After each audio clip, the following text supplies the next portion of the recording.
அவர் என்ன சொல்கிறாருன்னா, எனக்கே ஆச்சரியமாக இருக்குது. ஒரு மாதத்துலேயே வந்து பாதி வயிறு உள்ளே போயிடுச்சு.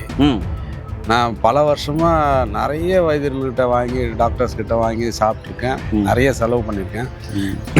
இது மாதிரியான ஒரு மருந்து இதுதான் முதல் முறையாக நான் பார்க்குறேன். அவரே சொன்னது ஃபோன் பண்ணி 3 டம்ளர் தண்ணி, அதாவது 300 எம்எல்க்கு 10 கிராம் 2 டீஸ்பூன் அளவு போட்டு 100 எம்எல்ல சுண்டை காய்ச்சி வடிகட்டணும். முக்கியமாக அதை வடிகட்டிட்டு தான் குடிக்கணும். வடிகட்டிட்டு வடிகட்டின பிறகு கிடைக்கிற அந்த 100 எம்எல்ல 50 எம்எல் காலையில் வெறும் வயிற்றில் காலையில் ஒரு வேளை ரெகுலராக எடுக்கணும். ஒரு 15 நாள் எடுத்துகிட்டு வந்தாங்கன்னா அந்த வயிறு உப்பசம் குறைஞ்சி அந்த ஹெர்னியா சொல்கிற அந்த குடல் இறக்கம் வந்து பார்த்தீங்கன்னா நல்லா சரியாகும், குணமாகும். இது வந்து உணவு முறையிலேயே நம்ம வந்து சரி பண்ண முடியும். இயற்கையை மருந்து சேனலுடைய மேலும் பல பதிவுகளை தெரிந்து கொள்ள இந்த சேனலை சப்ஸ்கிரைப் செய்யவும், பெல் பட்டனை அழுத்தவும். மேலும் மருத்துவரின் ஆலோசனை பெற இந்த வீடியோவில் உள்ள எண்ணிற்கு தொடர்பு கொள்ளவும். இயற்கை மருந்து நேயர்களுக்கு வணக்கம். நம்முடைய அருகில் பாரம்பரிய சித்த வைத்திய மதிப்புக்குரிய வெங்கடேஷ் ஐயா இருக்காரு. உங்களுக்கும் இரணைய பிரச்சனை இருக்கா, குடல் இருக்கா, கவலைப்பட வேண்டாங்க. சித்த மருத்துவத்தில் இதுக்கான சிறப்பான சிகிச்சைகள் இருக்கு. ஒரு ஸ்கேன் பண்ணால் கூட அந்த இரணையை பற்றி நம்ம தெரிஞ்சுக்கலாம். தொப்புள் பகுதியில் ஒரு சிலருக்கு வீங்கி இருக்கும், அதே மாதிரி குடல் இறுக்கமாக இருக்கும், அந்த இடத்துல வலிக்கும், பல துன்பங்கள் வரும். இதுக்கு அற்புதமான தீர்வு சித்த மருத்துவத்தில் இருக்குது. அதை பற்றின முழுமையான தகவல் இந்த வீடியோவில் பார்க்கலாம் வாங்க. ஐயா வணக்கம் ஐயா. வணக்கம் ஐயா. ஐயா, இன்னைக்கு நிறைய பேருக்கு ஆண் பெண் இருப்பாளருக்குமே இரணைய பிரச்சனை வருது. குறிப்பாக ஆண்களுக்கு நிறைய வந்துடுது. இந்த இரணைய பிரச்சனை இருக்குது. அம்பிளிக்கல் இரணையா இருக்குது, நார்மல் குடல் இருக்கும் சம்மந்தமான பிரச்சனைகள் அந்த ஒரு எண்ணெயாக இருக்குது. சொல்லிட்டு போயிட்டாங்க சித்த மருத்துவம், நம்ம நாடி பிடிச்சி பார்ப்போம், அதே மாதிரி அந்த இடத்துல டெஸ்ட் பண்ணி பார்ப்போம். பல்வேறு வகையை சித்த மருத்துவத்தில் பிரிக்கிறாங்க. சரி, இரணையை வந்துருச்சு, நம்ம இரணையை பற்றி பேசுவோம். குடல் இறக்கம் வந்துருச்சு. இந்த குடல் இறக்கத்துக்கு சித்த மருத்துவத்தில் என்ன மாதிரியான சிகிச்சைகள் இருக்குது, நீங்கள் எவ்வளோ பேருக்கு கொடுத்துருப்பீங்க, அதனுடைய அனுபவ முறையும் சொல்லுங்கள், இந்த மருந்தையும் சொல்லுங்களேன். போன மாதம் நடந்தது ஒன்றா சொல்லலாம். கடைசியாக நடந்தது கோயம்புத்தூர்லேருந்து ஒருத்தர் ஃபோன் பண்ணார். நம்ம கேம்பு மூலமாக தான் வாங்கி சாப்பிட்ருக்கேன். அவர் என்ன சொல்கிறாருன்னா, எனக்கே ஆச்சரியமாக இருக்குது. ஒரு மாதத்துலேயே வந்து பாதி வயிறு உள்ளே போயிடுச்சு. நான் பல வருஷமாக நிறைய வைத்தியர்கள்கிட்ட வாங்கி டாக்டர்ஸ்கிட்ட வாங்கி சாப்பிட்ருக்கேன், நிறைய செலவு பண்ணியிருக்கேன். இது மாதிரியான ஒரு மருந்து இதுதான் முதல் முறையாக நான் பார்க்குறேன். அவரே சொன்னது ஃபோன் பண்ணி, எனக்கு வந்து நீங்கள் 2 மாதம் சேர்த்து கூட அனுப்பிச்சிருங்க. எனக்கு இந்த ஒரு மாதத்துலேயே பார்த்தீங்கன்னா பாதிக்கு பாதி உள்ள நல்லா ஷ்ரிங்க் ஆகிடுச்சு. அந்த அம்பிளிக்கல் ஹெர்னியா அவருக்கு உள்ளே போயிடுச்சு. நல்ல வித்தியாசம் தெரியுது ஐயா. நான் உண்மையாகவே இதெல்லாம் எதிர்பார்க்கல. நீங்கள் எனக்கு ஒரு 2 மாதம் சேர்த்தே அனுப்பிச்சி விடுங்க, நான் சரியான கூட தொடர்ந்து எடுத்துக்கிறேன். அந்த அளவுக்கு பாதிச்சிருக்கு அவர், அந்த அளவுக்கு பாதிச்சிருக்காரு. எனக்கு 2 மாதம் சேர்த்து அனுப்புங்க. 2 மாதத்துக்கு உண்டானதை அனுப்பிச்சி வச்சோம். இது வந்து நம்ம ஃபீட்பேக் கொடுத்தது. ஏன்னா இந்த குடல் இறக்கம்ங்கிறது உணவு முறை பழக்க வழக்கங்கள், அதிகமான வாயு சேர்ந்து டம்ப் பண்ணி அந்த வெயிட்னால பார்த்தீங்கன்னா அந்த இறங்கிடும்.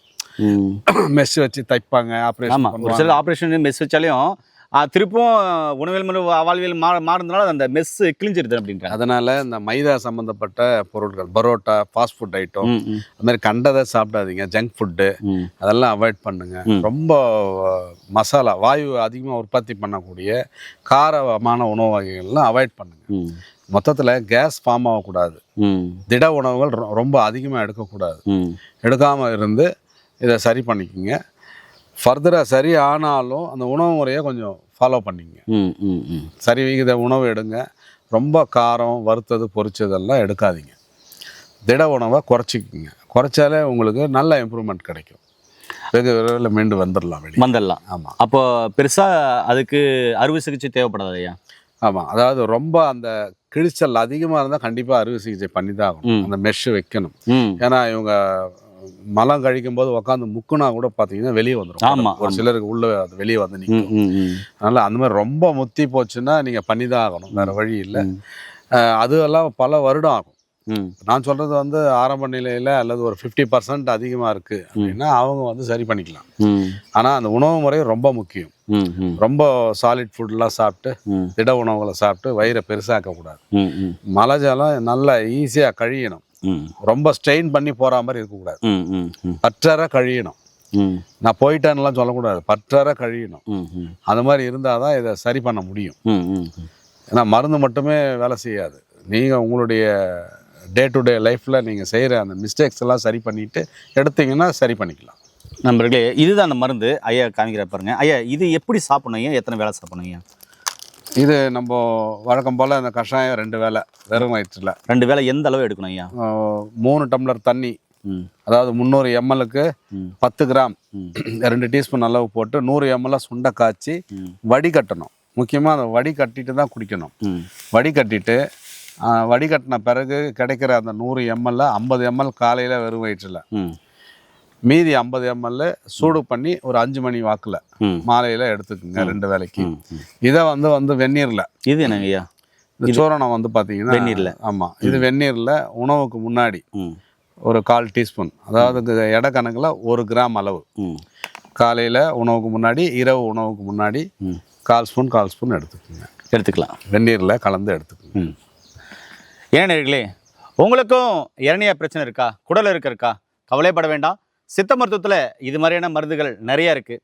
அதனால் உங்களுக்கு இளநீர் இருக்குது, குடல் இருக்குது அப்படின்னா உங்கள் அருகில் இருக்கிற சித்தா டாக்டரை போய் கன்சல்ட் பண்ணி அவருடைய ஆலோசனைப்படி அவர் கொடுக்குற மருந்து மாத்திரைகள் தொடர்ந்து எடுத்துக்கோங்க. அதோடு சேர்த்து லைஃப் ஸ்டைலும் கம்பல்சரி மாற்றுறது ஆரோக்கியமானது. இந்த இளநீர் வந்துருச்சு. ஒரு சில உணவுகள் நான் சொல்லியிருக்கேன், நீங்கள் ஒரு சில உணவு சொல்கிறேன் அப்படின்னு சொன்னீங்களே, அது என்னென்னு சொல்லுங்க ஐயா? ஒரு அடை தட்டி சாப்பிட்ற மாதிரி ஒரு 15 நாளுக்கு சாப்பிட்டா போதும். 15 நாளைக்கு? வெகு காலம்லாம் எடுக்க வேண்டாம், 15 நாள் போதும். ஒரு அடை ஒன்று செஞ்சு சாப்பிட்றது எப்படி செய்முறைன்னு சொல்கிறேன். 1 கப்பு கோதுமை மாவு, ஒரு 1/2 கப்பு வந்து முள்ளங்கி துருவல் எடுத்துக்கணும்.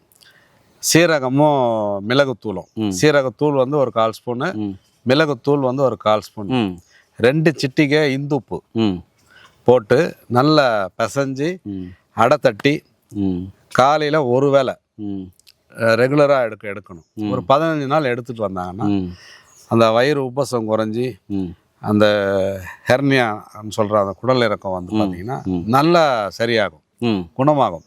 இது வந்து உணவு முறையிலேயே நம்ம வந்து சரி பண்ண முடியும். இதை எடுத்துக்கிட்டு கூடவே வந்து ஒரு வேளை அந்த அடை தட்டி சாப்பிட்டுக்கிட்டு வரலாம். காலை அல்லது மாலை ஏதாவது ஒரு வேளை எடுத்துக்கிட்டால் போதும், அந்த அடையை சாப்பிட்டுடலாம். அடை சாப்பிட்டுணும். சரிங்களா? சீக்கிரமாக செரிமானமாகக்கூடிய பொருள்களை சாப்பிடுங்க. வாய்வு இல்லாத பொருள்களை கொஞ்சம் எடுத்துக்கோங்க. அதே மாதிரி நார்ச்சத்துள்ள பொருள்களை அதிகமாக எடுத்துக்கோங்க. நீர்க்காய்கறிகள், நார்க்காய்கறிகள், கீரைகள் இது மாதிரிலாம் நிறைய எடுத்துக்கலாம். முக்கியமாக இளநீர் இருக்கிறவங்களுக்கு ஒரு அற்புதமான காய் இருக்குது, அது மஞ்சள் பூசணிக்காய். அரசனைக்காய், பரங்கிக்காய்னு சொல்லுவாங்க, மஞ்சள் பூசணிக்காய். அந்த காயை வாங்கிட்டு வந்து ஜூஸ் பண்ணி காலையில் 1 டம்ளர், மதியம் 1 டம்ளர், ஈவினிங் 1 டம்ளர் தொடர்ந்து குடிச்சிட்டு வந்தீங்கன்னா இளநீர் பேஷண்ட்டுக்கு அற்புதமாக வேலை செய்யும். சரிங்களா? இதெல்லாம் நீங்கள் பயன்படுத்தும் போது நோய் நொடி இல்லாமல் ஆரோக்கியமாக வாழலாம். ஏன் நேயர்களே, இளநீர் உள்ள பேஷண்ட்டுக்கு இந்த வீடியோவை ஷேர் பண்ணி விடுங்க. நல்லதை பகிர்ந்து ஆரோக்கியமான சமுதாயத்தை உருவாக்குவோம். மீண்டும் இன்னொரு அருமையான பதிவு சந்திக்கலாம். நன்றி, வணக்கம். வணக்கம் ஐயா. வணக்கம் ஐயா.